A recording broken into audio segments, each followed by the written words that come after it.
Զատիկի տոնն անհնար է պատկերացնել առանց մեր ավանդական չրով փլավի: Սա միայն ուտեստ չէ, այլ սերունդներից փոխանցված սուրբ արարողակարգ, որը ես պատրաստում եմ հատուկ խնամքով ու սիրով: 1 բաժակ երկար բրինձը հոսող ջրի տակ լավ լվանալ, խաշել, ջրքամել: Օգտագործում եմ սալորի և ծիրանի ջրերի տեսականի, արմավ, չամիչ, ընդեղեն չեմ սիրում օգտագործել: Ջրերը փլավի համար կտրատում եմ ոչ շատ մանր, իսկ լավաշով ձվածեղի համար համեմատած ավելի մանր եմ կտրատում: Շատ առատ յուղով կամ կարագով տապակում ենք կտրատած չիրը,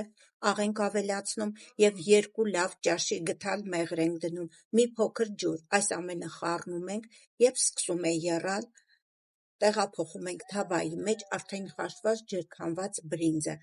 տարածում ենք և չենք խառնում, դնում ենք մարմանդ կրակկի, ծածկում և անցնում լավաշով ձվածեղի պատրաստմանը: Լավաշը կտրատում ենք մանր կտորների, առատ յուղի մեջ նորից տապակում ենք և մանր կտրատած չիրը և լավաշը: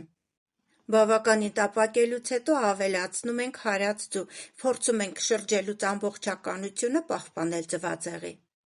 Պատրաստ լինելուց հետո ձվածեղը տեղափոխում ենք փլավի վրա և բաժանում մասերի: